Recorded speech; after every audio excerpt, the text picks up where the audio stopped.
Well, the Boston Red Sox have made their first move on deadline day. They made three trades yesterday, and they're making another one today, and it's a little bit of a shocker. Eric Hosmer is going to the Boston Red Sox. Hosmer was supposed to be in the Juan Soto deal. He uses his no trade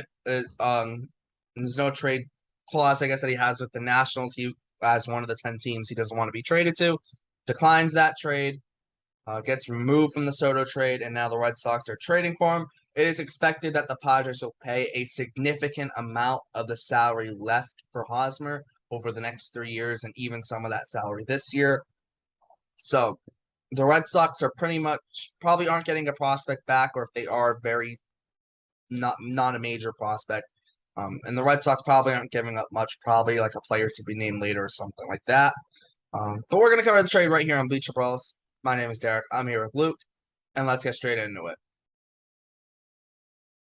So Eric Hosmer, for the rest of this year, I think has around 7 million left. I think that's what I've seen.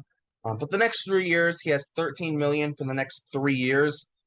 So 3 years, 39 million after this year. However, if the Padres pay most of it, the Red Sox could only have maybe 1 million the next 3 years. Which so if you're getting the Padres to pay most of that contract, you're not really, you're pretty much paying a Hosmer a rookie deal from the Red Sox point of view.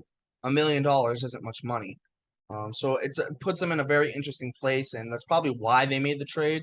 But I'm gonna give it to Luke here. Thoughts on acquiring Hosmer with the Red Sox first base problems this year?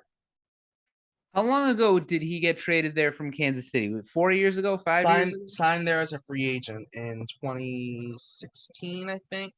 Maybe so. No, it was either I think it was 17 actually. I think he had a 8 year contract. I don't know. That's what I think it is anyway. Anyway, I remember when he was a free agent, I wanted the Red Sox to get Eric Hosmer. I was a Hosmer fan. I thought he would be a good guy to put in the sixth hole, and be a good defensive first baseman. And now, so just ran a gamut of emotions when I saw that it happened. And I saw Hosmer didn't go in the Nats deal, and I thought it was funny, like, oh, chaos. I like it. It's fun. Now the Padres are probably scrambling. Of course they weren't. A guy like Eric Hosmer isn't going to hold up that kind of deal.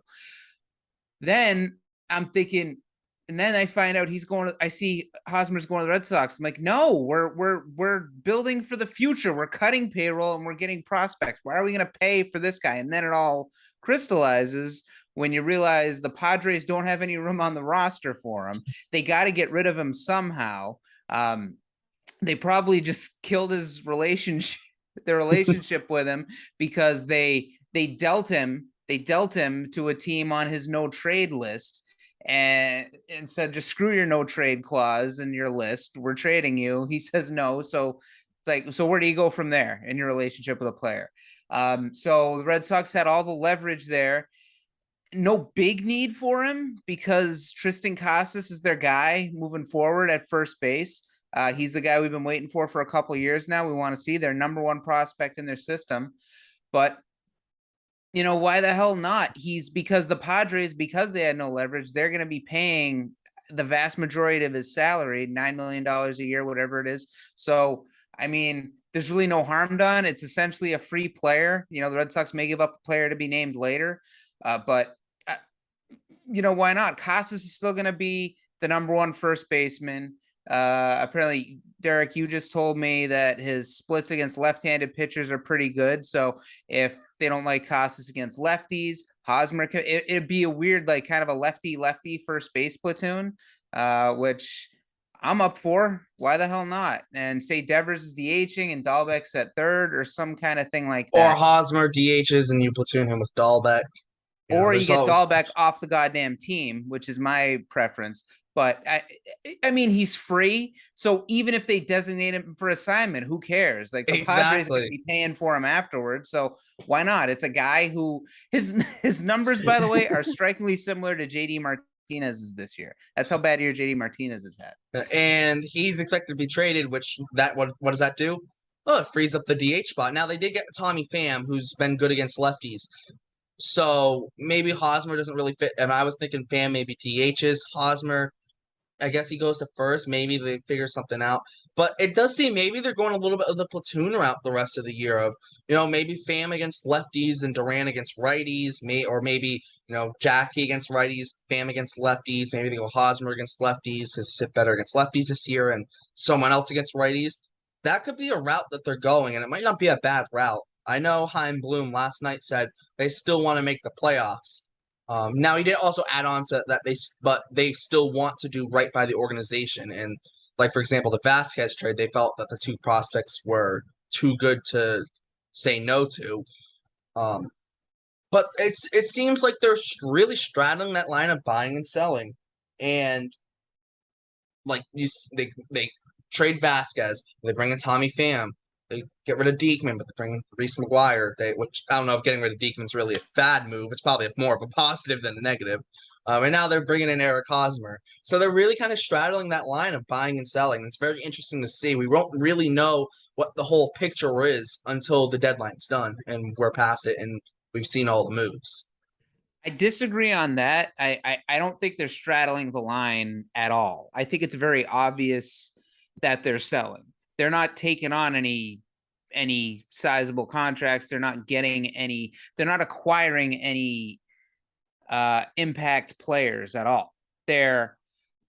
It's Boston though, so the fan base, they know the fan base is not going to settle for, hey, we're gonna pack it in this year, we're gonna re-up next year, and we're gonna do our best then. That's what this general manager does well. No, I think the majority of fans are really repulsed at the idea of packing it in for the year and being part of a rebuild. They don't want that at all. That's the last thing they want to be involved with. So I mean, Bloom can, I guess, use plausible deniability. Say, hey, what? I got guys. I got Reese McGuire. I got Tommy Pham. I got Eric Hosmer. They're all guys for this year.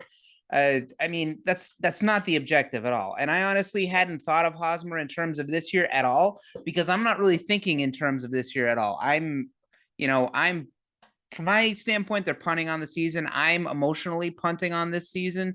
I'm not going to get down on them if they're shitty for the rest of the year, because they're obviously playing for 2022, and I could see Hosmer and Pham and I guess McGuire having uses on the team in 2023, but I don't see any of them being big time, Well, they're decent like role players for the team. They're not going to be anything special, but they can fit on a roster and do a role that's needed. McGuire, good defensive catcher. Hosmer, you need his first base defense because right now your Franchi Cordero at first base isn't working. Even Dahlbeck really isn't working great at first. And that's another Pham, you need an outfielder. They could do too. I don't think they're going to cut loose of Franchi, but you get Hosmer at first base, and then you can have Cordero just be in the outfield and not. Maybe his playing at first base is one of the reasons he's kind of his more mature approach to hitting has kind of fallen by the wayside recently, because he's maybe stressed out too much about playing defense at a position he's got no business playing. But anyway, none of those players that we've acquired are going to be key players next season, I don't think, unless Tommy Pham ends up. Bloom really likes Pham, thinks he's a good character guy. He plays hard, so maybe he surprises people and has like the Kike Hernandez role from last year. But other than that, they're just, it's going to be the kids and some people they get with the money that comes off the books at the end of the season. Those are going to be the key players for next year, I think. Pham has a mutual option for next year. McGuire's under control through 2025, and Hosmer's under control through 2025. But Bloom's a big Tommy Pham guy. So I think 100%. They're probably going to exercise that option. Yeah, I think so too. Now, it does make the Jackie Bradley Jr. decision a little bit more complicated at the end of this year as well with that option. That's a buyout. They got to buy him out for $8 million if they don't want to bring Jackie back. So I bet they'll bring Jackie back too. Yeah. Now, Hosmer is a clear upgrade on the Red Sox first baseman this season. The Red Sox first baseman this season have hit 224 with the 294 on base and a 368 slugging, which is horrendous. Hosmer's an upgrade on that and a clear defensive upgrade. And also, too, Hosmer actually might be a good move to mentor Casas. Hosmer has been Cassis's mentor when Cassis was in high school, and Cassis went to the same high school that Hosmer did. So you're getting that mentorship as well for Cassis, which I do think is huge, and I think that's also kind of an underrated aspect of the move. Um, and like I said, Padres paying most of the money. Red Sox, if they need to DFA him in a couple of years, well, in they're not in trouble for most of that contract. Like it doesn't matter. Like you're not paying it, so who cares? Yeah, You're not exactly. held accountable for it. Like, if the Padres wanted to move on from him before they traded him, it's like, are we going to eat $39 million? But, the Red Sox can move on from him whenever they want because, they don't really have to eat anything at all. So it's pretty, it's a pretty solid all around thing, situation there as far as the Red Sox go. And that's kind of weird. The whole the relationship there, the tie-in between Hosmer and Casas going to the same high school, just because like, did Bloom even have enough time understanding? Okay, the Padres can't get Hosmer. Oh, Hosmer went to the same high school as Tristan Casas. We should go get Hosmer and see if they'll pay us.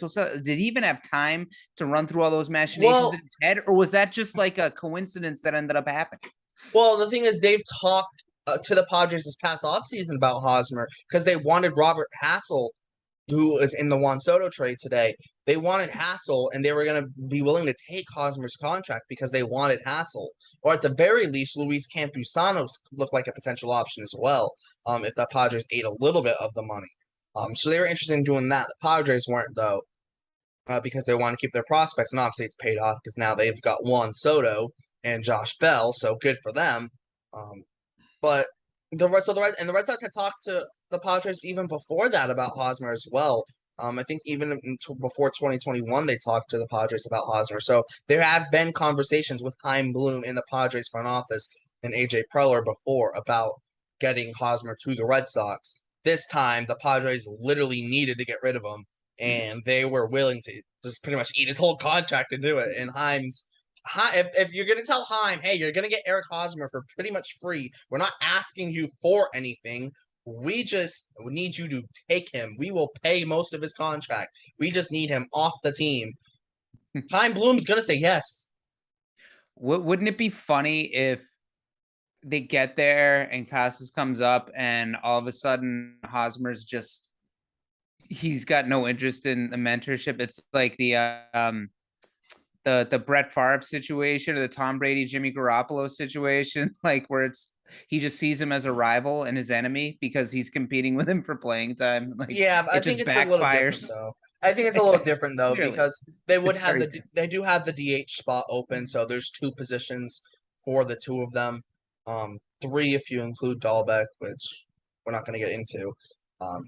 But so it's not like they're both stuck trying to battle for first base. Yeah. And also too, you'll also get this.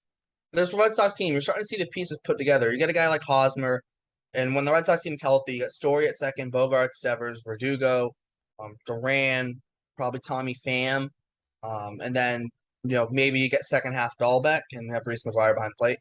If this Red Sox team gets hot, they could do something. I'm not saying the Red Sox are going to get hot. I'm not saying they're going to make the playoffs, but they're still not mathematically out of it, and they're still somewhat close to the wild card standings. A couple teams get cold, and the Red Sox, go on one of those where we traded guys away, but the young guys get hot and play well. You never know what can happen.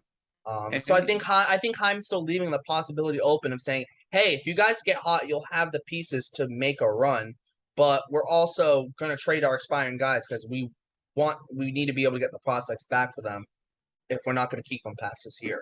Well, the lineup's not as top heavy. It's not four guys who are really good hitters and then five guys that are really good hitters and four guys who don't even belong in the major leagues. I mean, Hosmer and Pham, they're all right. Connor Wong, Ronaldo Hernandez, Reese McGuire, whoever's catching is going to be hitting ninth. So that really doesn't matter much. But it's not, you're not going to have Dahlbeck and Cordero in the same lineup, I would imagine, and you're definitely not going to have Cordero and Dahlbeck and Jackie Bradley Jr. all in the same lineup. So it's less top heavy. It's hard for me to think of the lineup as stretched out a little bit because it's a lot of, you got a lot of just mediocrity offensively in there. But that's that's Tampa Bay Rays baseball, and they always figure it out. They're always there in the end. So maybe it'll work out. But I think it's a blah move, but it's a free player who has had in his career some good success in the major league. So why the hell not? And it's an upgrade on what you currently have at And first yes, base. and it's a huge defensive and marginal offensive upgrade at first base. Yeah, you can take what you can get at this point, and honestly, I feel like the Heimblum is not blowing this team to bits, right? He's not having a fire sale.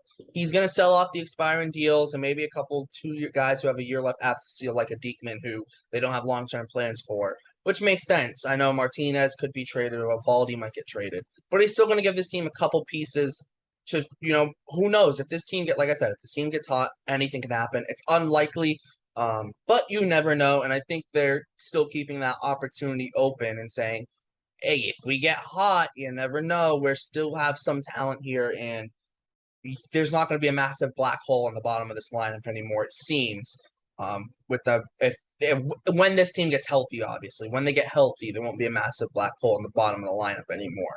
If they which get is a positive. if they get a starting pitcher among the return they get for Evaldi and JD Martinez, then yeah, they could make a run if they get hot, and I think that's a long shot in this division. 100% long shot. I don't 100%. think it's happening at all, but who knows? And I kind of rather prefer them just go the prospect route with Martinez and Evaldi anyway. Oh no, well they're gonna go the prospect route 100%, but it's one of those things where you never know what can happen. It's baseball, and they're keeping all their options open, which there's nothing wrong with that. But they're also doing what they need to do and getting rid of these expiring deals that they don't have plans for past this year, which is important for them. Any final thoughts on the acquisition of Eric Hosmer before we wrap this thing up? Final thought is it's a major league first baseman, which means the chances of Bobby Dahlbeck no longer being in the organization, or at least on the major league team, are at least slightly higher than they were before. So I'm all for it. What do you mean? We're gonna get second half Dahlbeck down the rest of this year. Oh, of course we are. Why didn't they just flip Dahlbeck to San Diego for Hosmer? That's where he needs to be. He needs to be somewhere where it's 80 degrees all season long. That is true. If it's 79 or 96, he sucks. if it's not warm enough for Dahlbeck, he doesn't play well. That actually is kind of proven when you look at his stats based on what the temperature is. Hot weather plays well, cold weather doesn't play well. He's a perfect weather player. As long as the weather is absolutely perfect, he's fantastic. Yeah, well, that's the second half for you. Second half Dahlbeck. But that's gonna wrap this one up. Make sure to check out all the links in the description. All the Bleacher Brawls links, the website, podcast, Instagram, and Twitter, plus all the crew's Twitter. Make sure to like, subscribe, and hit the notification bell while you're there to get notified whenever we post. Putting a lot of YouTube videos. I've had 6 yesterday, I think, and this is the second one of the day. And we should have more today as long as the MLB teams get moving and start making some deals. For Luke, I'm Derek. You've watched Bleacher Brawls, and we'll see you next time.